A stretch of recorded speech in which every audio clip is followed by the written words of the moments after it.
सो hello बच्चा party, welcome back to STBG and this is Sandeep bhaiya. और guys, आज के वीडियो में हम डिस्कस करते हैं कि एएमयू बीटेक में फिजिक्स में 50 में 50 लेकर कैसे हैं।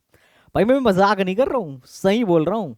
तुम मेरी स्ट्रेटेजी अगर तुम फॉलो करो तो बहुत आराम से 40-50 मतलब 40+ मार्क्स गेन करके आओगे आराम से। और जो टॉपर बच्चा है वो 50 में 50 भी लेके आ सकता है, इसमें कोई दो राय नहीं है।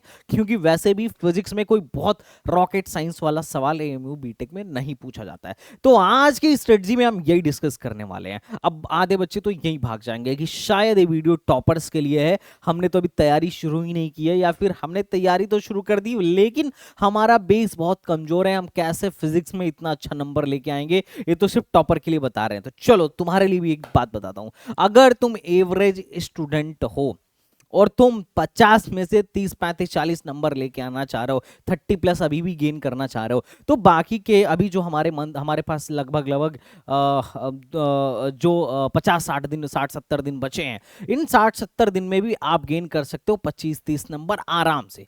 अब कैसे गेन करोगे, हर कैटेगरी के बच्चे के लिए बताऊंगा। टॉपर कैंडिडेट की क्या प्रायोरिटी होनी चाहिए, एवरेज बच्चे को क्या करना चाहिए, और जो इस बच्चे की फिजिक्स कमजोर है उसको एटलीस्ट कौन कौन से चैप्टर करने चाहिए। क्योंकि उन चैप्टर से बहुत इजी क्वेश्चन आते हैं, फॉर्मूला बेस्ड क्वेश्चन आते हैं, और कंफर्म भी है कि इस चैप्टर से सवाल मतलब इतने सवाल आने ही आने हैं।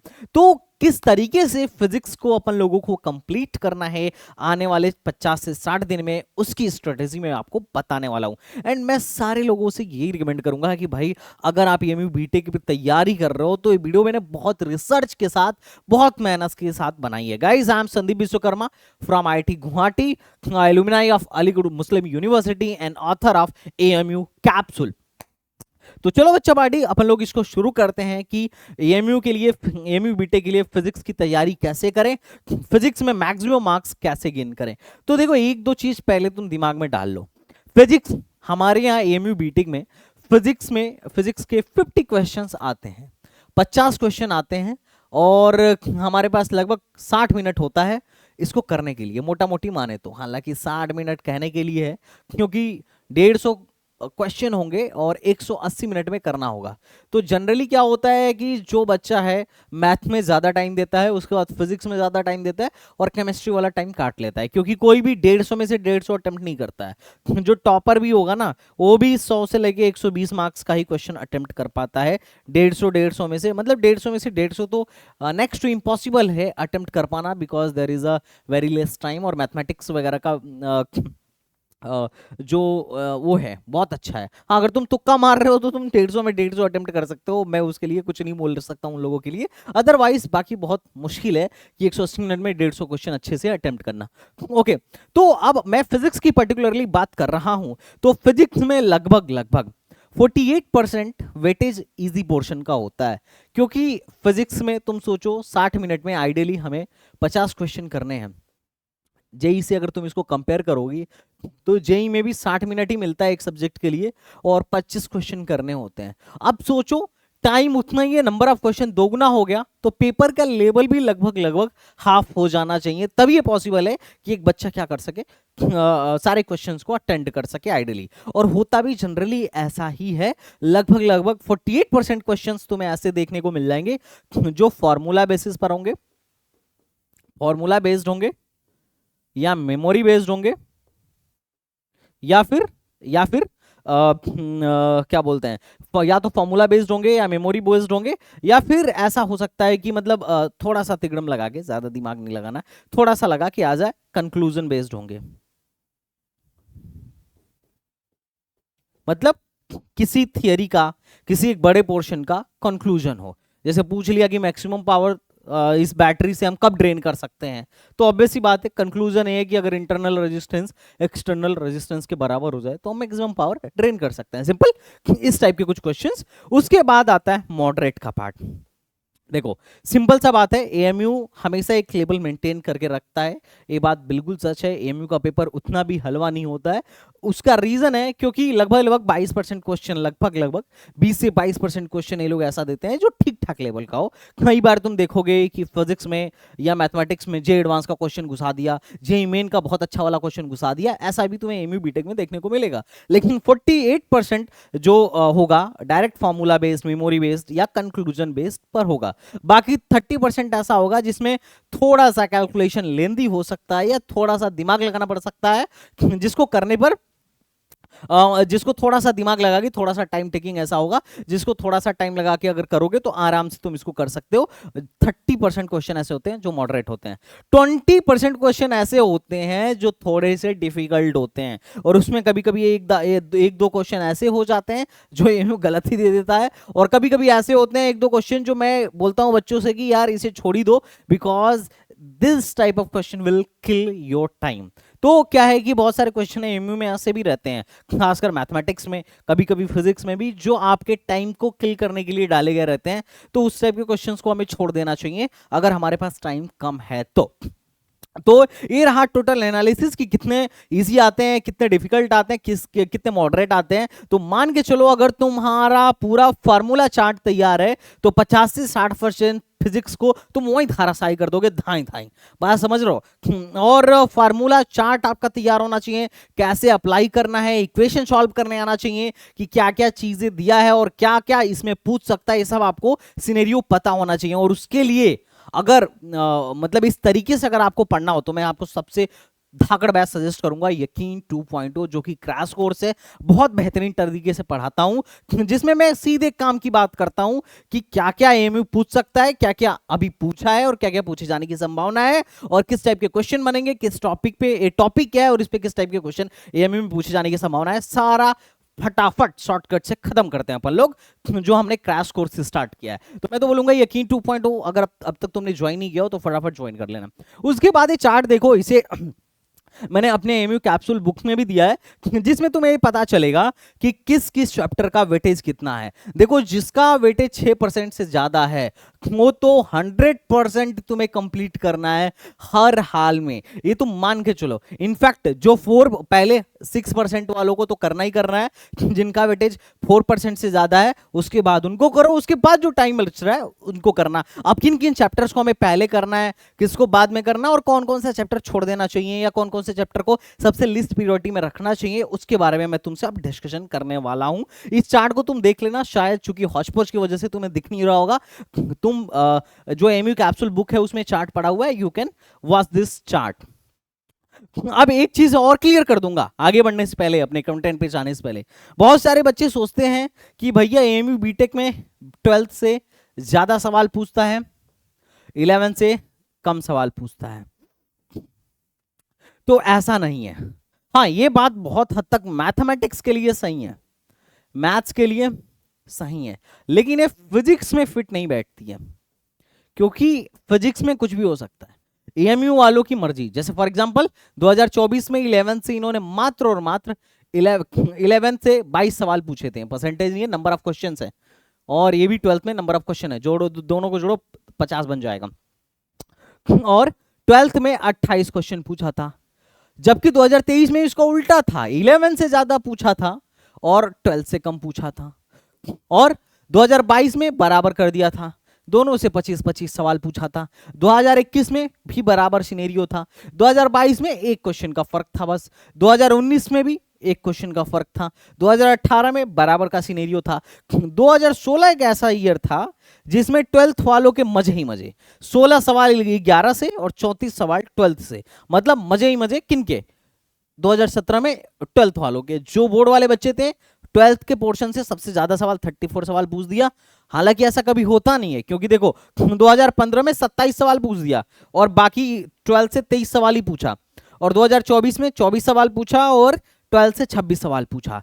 तो अगर तुम वेटेज देखोगे तो वेटेज अटेंडम है, कहीं से भी ज्यादा सवाल आ सकता है। हालांकि एक्सपेक्टेड, ज्यादा बार तुम एक्सपेक्टेशन ये देखोगे कि 12th से थोड़ा ज्यादा आने की संभावना रहती है as compare to 11th, but तुम्हें मान के चलो इक्वल इक्वल वेटेज है, किसी के साथ तुम्हारे में कोई सा भी हो सकता है, 28 भी 11 से आ सकता है और 22 12 से आ सकता है, या ऐसा हो सकता है कि 22 11 से आ जाए 28 12 से हो जाए। तो तुम मान के चलो लगभग लगभग हमें 11th भी पढ़ना पड़ेगा और हमें 12th भी पढ़ना पड़ेगा, दोनों कंप्लीट करना पड़ेगा, क्योंकि इनका कोई फिक्स पैटर्न नहीं है, इधर ये कुछ भी कर रहे हैं। तो इस बात को आप समझ के चलिए, 11th और 12th आपको दोनों कंप्लीट करना पड़ेगा, सिर्फ 12th कंप्लीट करने से बात नहीं होगी। तुम ऐसा समझो कि अगर तुम 25 नंबर का कंटेंट पढ़ के जाते हो तो एग्जाम में मात्र और मात्र तुम 10 से 15 नंबर के कंटेंट को ही बना पाओगे, अगर तुम एवरेज या अपर एवरेज वाले स्टूडेंट हो तो। और बिलो एवरेज हो तो 25 पढ़ के गए तो तुम मान के चलो 5 से 10 ही तुमसे बन पाएगा, अगर 25 नंबर का कंटेंट पढ़ के गए तो। कभी भी ऐसा नहीं होगा कि 25 नंबर का पढ़ा और 25 नंबर फंस जाए, कोई टीचर ऐसा नहीं करा पाएगा, एएमयू बीटेक हो या जेईई मेन हो, ये बात तुम लिख के रख लो। अगर 25 का पढ़ के जा रहे हो और ठीक ठाक डेली क्लास करने वाला बच्चा है, मेहनत करता है, तो 10 से 15 नंबर का क्वेश्चन बना के आएगा, और अगर बिलो वाला है तो 5 से 10 नंबर का क्वेश्चन 25 में से बना के आएगा, ये बात समझिएगा। हाँ, जो टॉपर है वो 18-20 तक 25 तक तो खैर नहीं पहुंचेगा, 18-20-22 तक आराम से पहुंच जाएगा, जो थोड़ा सा अच्छा है बच्चा, ये बात तुम समझियो, ठीक है। तो इस हिसाब से मान के चलो अगर तुम 100 नंबर का कंटेंट पढ़ के जा रहे हो, 100 नंबर तुम्हारे पूरे रेडी है, तो मान के चलो तुम्हारे 60 नंबर एग्जाम में आने की संभावना है। अगर तुमने 150 का कंटेंट पढ़ा है तो 70 से 80 नंबर आने की पूरी संभावना है, कि 70 से 80 नंबर आराम से तुम्हारे बन सकते हैं। अगर तुमने पढ़ भी लिया है, रिवाइज भी कर लिया है, पीवाईक्यू भी लगा लिया है, ये सब मामला कर चुके हो, तब 80 नंबर तक आने की पूरी संभावना है। अब बात करते हैं कि भैया कौन से चैप्टर से कितने क्वेश्चन आएंगे, किस चैप्टर को करने की पीरियोडिटी क्या होनी चाहिए और ट्रेंड क्या है। तो मैंने यहां पे चैप्टर का नाम लिख रखा है, कौन से ईयर में कितने सवाल पूछे गए हैं, और कौन सा क्वेश्चन कौन से चैप्टर से किस लेवल का क्वेश्चन आता है, किस चैप्टर से डिफिकल्ट आएगा, ट्रेंड क्या है, और हमारी पीरियोडिटी क्या होनी चाहिए, हमें किसको फर्स्ट पीरियोडिटी पे, किसको हाई पीरियोडिटी पे रखना है, किसको मॉडरेट पीरियोडिटी पे रखना है, और किसको लो पीरियोडिटी पे रखना है। इस तरीके से मैंने करके इसको कैटेगराइज कर रखा है। और भाई इस वीडियो को बनाने के लिए बहुत मेहनत लगी है, ये बात तुम देख के डेटा समझ गए होगे कि ये चीज वो बंदा कर पाएगा जिसने बुक पे काम, मतलब जिसने पूरे पीवाईक्यूज लगभग 15-20 साल के लगाए हो। और मैंने पूरे पीवाईक्यूज का बुक बनाया है, उसका वीडियो सॉल्यूशन बनाया है, और साथ ही साथ मैंने एक एल्गोरिदम डिजाइन किया कि एएमयू क्या पूछ रहा है, हमें किस तरीके से बच्चों को पढ़ाना चाहिए कि बच्चा कम टाइम में भी ज्यादा स्कोर करे। और इस एल्गोरिदम को अपने बुक में भी इंप्लीमेंट किया और अपने कोर्स में भी इंप्लीमेंट कर रहा हूं। तो जिनको एएमयू बीटेक की तैयारी बेहतरीन ढंग से कम टाइम में करनी हो, जो कम टाइम में भी दूसरों के मुकाबले ज्यादा स्कोर करना चाहते हो, वो यकीन 2.0 वो ज्वाइन करने से मत चूके, ये मैं आपसे रिक्वेस्ट करूंगा, बिकॉज ये चीज आपको और कहीं नहीं मिलने वाली है, because I am working on content. Okay बच्चा पार्टी, तो तुम ये बात ध्यान से समझो। पहला है unit and dimension. Unit and dimension से तुम मान के चलो 110% एक सवाल आने की पूरी गारंटी, एवरेज 1 से 2, लेकिन तुम मान के चलो एक सवाल आएगा ही आएगा। और इसका जो डिफिकल्टी लेवल है बहुत इजी है, लुल्ल है बहुत, और इसका ट्रेंड स्टेबल है। जनरली एक सवाल फिक्स ही फिक्स है, 110% एक सवाल आएगा। सबसे पहले यूनिट एंड डायमेंशन को तुम्हें धाई से धाराशाही कर देना है। यूनिट एंड डायमेंशन का कोई भी सवाल तुमसे पूछा जाए तुम्हें आना चाहिए। यूनिट एंड डायमेंशन, यूनिट का कन्वर्जन और डायमेंशन निकालना, और कभी कभी एरर से क्वेश्चन आ सकता है, बेसिक क्वेश्चन आएगा, बहुत बड़ा इसको ग्रेज और फलाना ढिमकाना से क्वेश्चन नहीं आते हैं इसमें, ठीक है। तो एरर से बेसिक क्वेश्चन ही आएगा। उसके बाद अगर मैं इसके पीरियोडिटी की बात करूं तो यूनिट एंड डायमेंशन की पीरियोडिटी हमारी हाई होनी चाहिए।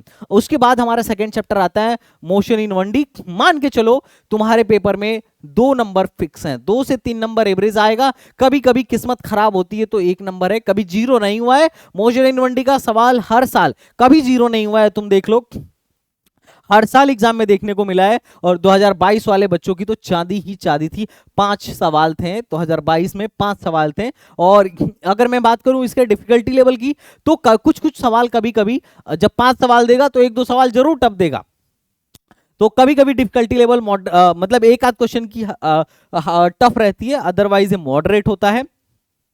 अभी कुछ सालों से इसकी ट्रेंड थोड़ी सी डाउन चल रही है, लेकिन फिर भी दो क्वेश्चन तुम फिक्स मान के चलना। अगर पीरियोडिटी की बात करूं तो मोशन इन 1D की पीरियोडिटी हमारे पास हाई होनी चाहिए। अब मोशन इन 1D सीख गया तो मोशन इन 2D कुछ नहीं है, that is the projectile motion. कभी सवाल आता है कभी नहीं आता है, कभी कभी 2 सवाल तक कर दिया, इसलिए मैंने इसकी पीरियोडिटी हाई इसलिए बोली कि अगर मोशन इन 1D सीख गए तो मोशन इन 2D में 2-3 लेक्चर लगेंगे मोशन इन 2D को भी एक साथ ही निपटा देना। जिसमें सबसे इंपॉर्टेंट चीज है, हमें इक्वेशन आना चाहिए प्रोजेक्टाइल मोशन के पाथ का इक्वेशन क्या होता है, इक्वेशन से डायरेक्ट सवाल पूछेगा। मैक्सिमम हाइट रेंज और टाइम ऑफ फ्लाइट का हमें रिलेशन आना चाहिए, उससे सवाल पूछेगा। एक छोटे छोटे 2-3 सवाल, एक सवाल ही ऐसा था जो पिछले 14 सालों में इंक्लाइन मोशन मतलब projectile motion on incline plane से आया है, अदरवाइज जनरली इससे सवाल नहीं आता है। पर प्रोजेक्टाइल मोशन से एक दो सवाल आने की संभावना रहती है, तुम इसको कर लेना। अब पूरे मोशन को अगर तुम्हें फ्री में करना हो, मैं बोलूंगा मेरी प्लेलिस्ट है भाई जबरदस्त है। बहुत आईआईटी जेई लेवल की नहीं करनी है, आईआईटी जेई लेवल की करने की जरूरत नहीं है। मैंने इसमें मोशन इन 1D और motion in 2D complete free of cost करा रखा है। मोशन इन 1D और उसका पीवाईक्यू भी करा रखा है 3 घंटे 33 मिनट का। तो पूरा का पूरा motion in 1D and 2D मिला के एक सेट है जिसको तुम कर लो, मामला खत्म विथ पीवाईक्यू। बात समझ रहे हो? तो ये फ्री ऑफ कॉस्ट मेरे तरफ से गिफ्ट है, इस चैप्टर को तुम फ्री में कर सकते हो अगर तुम करना चाहो विथ बेस्ट रिसोर्स। तो this is the one of the best resource to complete motion in 1D। अब बात करते हैं एनएलएम का। एनएलएम इंपॉर्टेंट है। इंपॉर्टेंट क्यों है कि work power energy, circular motion, centre of mass, तुम्हें जो भी सीखना हो उसके लिए एनएलएम हमारे लिए थोड़ा सा क्या रहेगा, इंपॉर्टेंट पोर्शन प्ले करेगा। तो और एनएलएम में हम फोर्स सीखते हैं और फोर्स आगे आने वाले हर चैप्टर में यूज होगा, चाहे वो एसएचएम हो, चाहे वो रोटेशन हो, चाहे वो सेंटर ऑफ मास हो, चाहे वो वर्क पावर एनर्जी हो, क्योंकि फोर्स लगा के ही काम किया जा सकता है। और फोर्स में भी बहुत तरीके की फोर्स होते हैं। ग्रेविटेशनल फोर्स होता है, एक नया चैप्टर बन जाएगा। फोर्स सीख लिया तो ग्रेविटेशनल फोर्स को हैंडल करना बहुत आसान हो जाएगा। इलेक्ट्रोस्टैटिक्स फोर्स एक फोर्स है, फोर्स सीख लिया, फ्री बॉडी डायग्राम बनाना सीख लिया तो इलेक्ट्रोस्टैटिक्स में जो फोर्स वाला मामला है वो भी सॉल्व करना बहुत ईजी हो जाएगा। उसके अलावा मैग्नेटिक फोर्स भी एक फोर्स है, वो भी अगर फोर्स सीख लिया तो मैग्नेटिक फोर्स भी सीखना थोड़ा सा आसान हो जाएगा। मतलब हर चैप्टर में एक इंपॉर्टेंट अहम भूमिका निभाएगा, इसका बात ध्यान रखिएगा। एनएलएम एंड फ्रिक्शन से जनरली मान के चलो हमारे पास 2 से 3 एवरेज क्वेश्चन आने की संभावना रहती है। एक साल ही ऐसा हुआ जिसमें एनएलएम के क्वेश्चन नहीं देखने को मिले, अदरवाइज एनएलएम से मिनिमम 2 सवाल आने ही आने हैं। ये बात तुम आप ध्यान में रखना। कभी कभी किस्मत चमक सकती है, 5-5 4-4 सवाल दे देते हैं ये लोग। और एनएलएम के क्वेश्चन, अच्छी बात है कि ये लोग टफ नहीं पूछते हैं, बहुत आसान से सवाल पूछते हैं एनएलएम में, that is not too much tough. तो you can go for NLM also. और अगर इसका मैं बात करूं डिफिकल्टी, तो एएमयू में जो सवाल पूछा जाता है, हालांकि एनएलएम से बहुत टफ सवाल बनाया जा सकता है, बट ये लोग मॉडरेट लेवल का सवाल पूछते हैं। और इसका ट्रेंड एक तरीके से स्टेबल ही है और पीरियोडिटी हमारी हाई होनी चाहिए। उसके अलावा वर्क पावर एनर्जी है, सेंटर ऑफ मास है। सेंटर ऑफ मास में आप कुछ पढ़ना या ना पढ़ना, सेंटर ऑफ मास कैलकुलेट करना अच्छे से सीख लेना, क्योंकि बहुत बार सेंटर ऑफ मास कैलकुलेट करने के लिए डायरेक्टली सवाल आ जाता है, या फिर सेंटर ऑफ वेलोसिटी कैलकुलेट करने के लिए डायरेक्टली सवाल आ जाता है, या acceleration of a centre of mass of the body calculate करने के लिए, मतलब सेंटर ऑफ मास का पोजीशन, सेंटर ऑफ मास का एक्सेलरेशन, सेंटर ऑफ मास का वेलोसिटी कैलकुलेट करने के लिए डायरेक्ट आ जाता है। तो ये निकालना आप अच्छे से सीख लेना एटलीस्ट, ये बात मैं आपको बोलूंगा। तो कभी सवाल आता है कभी नहीं आता है। 2023 में इन्होंने 4 सवाल दे रखा था। अगर मैं बात करूं तो 1 से 2 नंबर आने की संभावना है।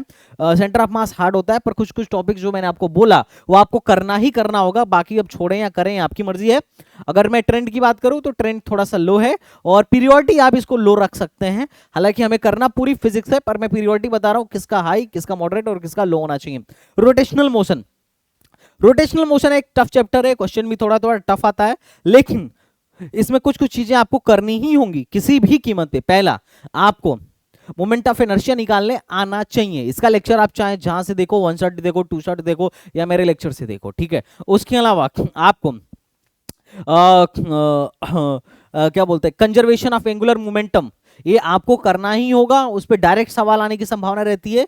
आपके सवाल डायरेक्ट बन सकते हैं अगर आप इसका ऊपर से भी कंजर्वेशन ऑफ एंगुलर मोमेंटम पढ़ के जाते हो तो भी। तीसरा, टॉर्क निकालना।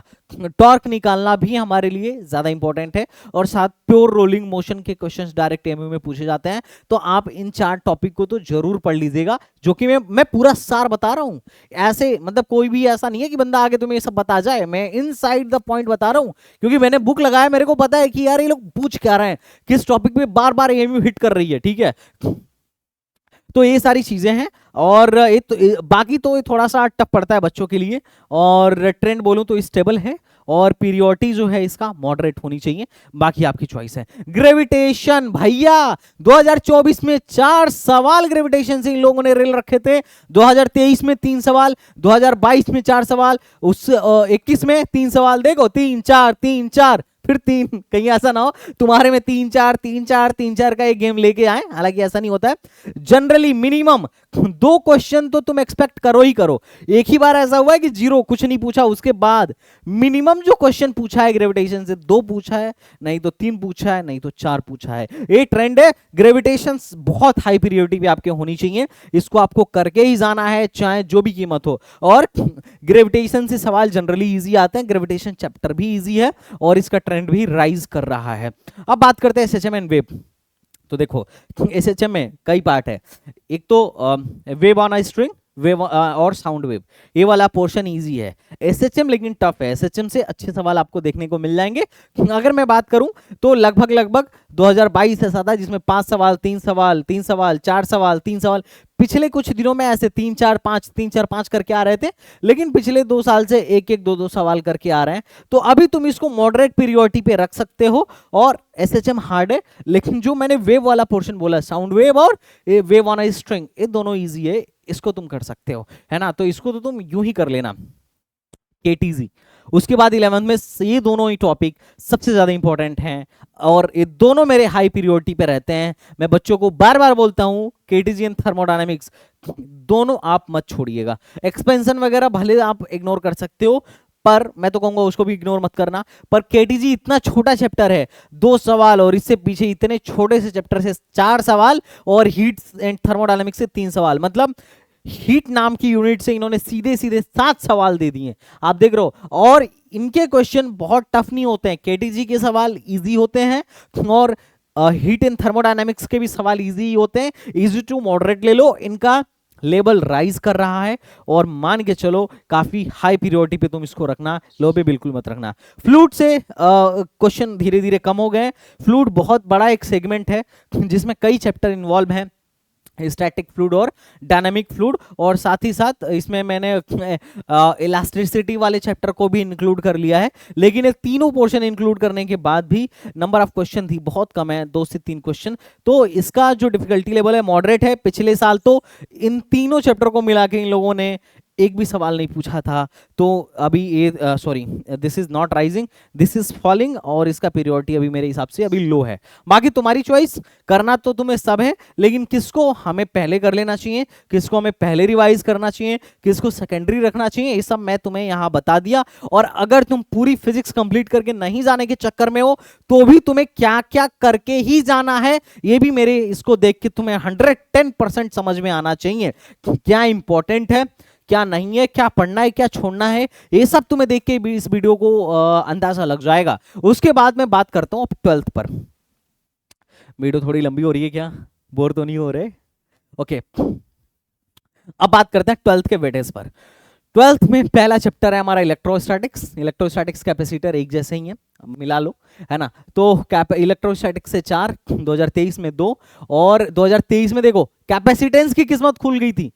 कभी सवाल ही नहीं पूछते और कभी ऐसा पूछ देते हैं कि भैया देख रहे हो, तो कैपेसिटेंस इग्नोर नहीं कर सकते, और कैपेसिटेंस में कुछ नहीं है, that is the easy topic. And कभी कभी इससे इसकी जब किस्मत खुलती है तो बहुत खुल जाता है, जिसका सिलेक्शन नहीं भी होना रहता है उसका भी बहुत अच्छे से हो जाता है, ठीक है। उसके बाद इलेक्ट्रोस्टैटिक्स में तुम देखो 2 4 2 4, एक बार ऐसा था कि ना कैपेसिटेंस से पूछा था 21 में, और ना ही इलेक्ट्रोस्टैटिक्स में, तुम चेक भी कर सकते हो। उसके अलावा लगभग लगभग 3 से 4 क्वेश्चन हम इलेक्ट्रोस्टैटिक्स से मान के चलेंगे कि आपके एग्जाम में आने की पूरी संभावना है। 3 से 4 क्वेश्चन इलेक्ट्रोस्टैटिक्स से, क्योंकि सिर्फ एक ही बार हुआ है कि सवाल ना आया हो, अदरवाइज हर साल आता है इलेक्ट्रोस्टैटिक्स, और इसको मिला के मान के चलो 4 से 5 क्वेश्चन आने की पूरी संभावना रहती है इलेक्ट्रोस्टैटिक्स और कैपेसिटेंस को मिला के।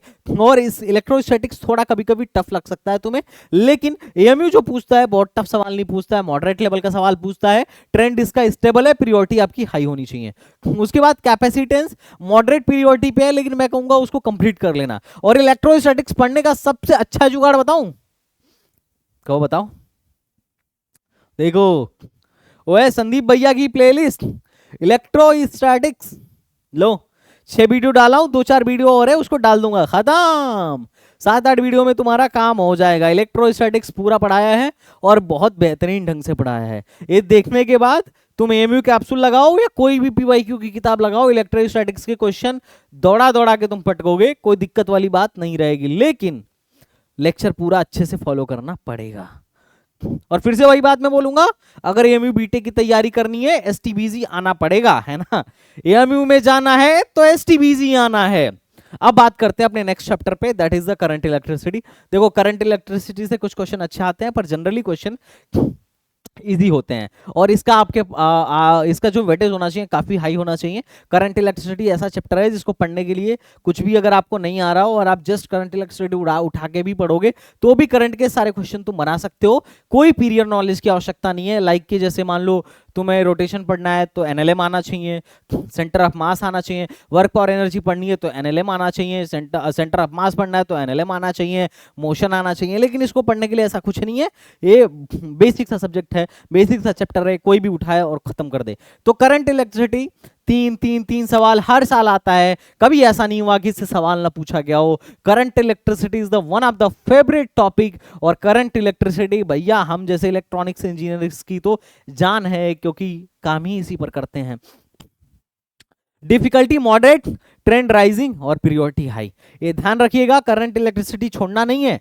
Magnetic effect of current carrying wire से भी सवाल आता है, मैग्नेटिज्म जिसको बोल लो। इसमें मॉडरेट बहुत डिफिकल्ट सवाल नहीं आता, मॉडरेट लेवल का सवाल आता है। पीरियोडिटी काफी हाई होनी चाहिए आपके पास आपकी, और इसका भी ट्रेंड स्टेबल है, क्योंकि एक ही बार ऐसा हुआ है कि कोई सवाल नहीं आया हो। अदरवाइज मिनिमम 2 सवाल और मैक्सिमम 4 सवाल, मिनिमम 2 सवाल मैक्सिमम 4 सवाल, एवरेज इसका 2 से 3 के बीच में आएगा। तो ये सवाल मैग्नेटिक इफेक्ट का हमारे पास होना चाहिए। ईएमआई एंड एसी, देखो एसी से अब आजकल ट्रेंड इसका मतलब 4-6 सवाल, देखो ईएमआई और एसी मिला के 6-6 सवाल।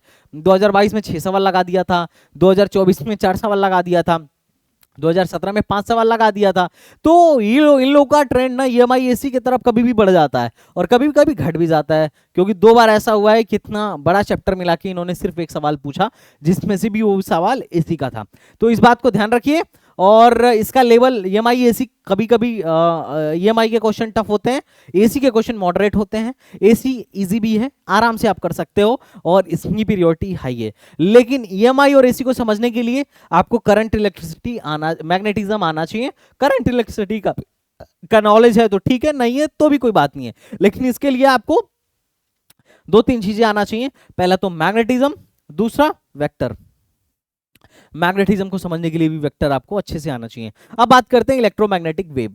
इलेक्ट्रोमैग्नेटिक वेव पिछली बार उठा के देखो 4 सवाल सिर्फ एक छोटे से चैप्टर से इन्होंने उठा के पूछ दिया था। 1 से 2 दिन का टॉपिक है भाई, और 4 सवाल एमयू ने पूछ दिया था। पता नहीं इन लोगों ने क्या देखा था। हालांकि इलेक्ट्रोमैग्नेटिक वेव इंपॉर्टेंट टॉपिक है, हर साल गारंटी रहता है कि हर साल एक सवाल आता ही आता है। एक बार ऐसा किस्मत टूटी कि 2015 में नहीं आया, अदरवाइज हर साल एक सवाल आता है, और पिछली बार एक छोटे चैप्टर से 4 सवाल इन लोगों ने दिया था।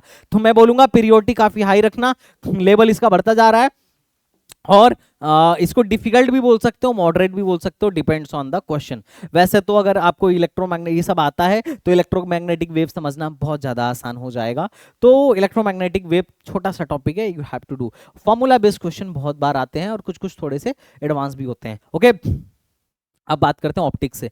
भाई पता नहीं इन लोगों को ऑप्टिक्स से क्या दिक्कत है कि इतना बड़ा चैप्टर है ऑप्टिक्स, जिसमें हम रिफ्लेक्शन, रिफ्रैक्शन और प्रिज्म 3 चीज पढ़ते हैं, है ना।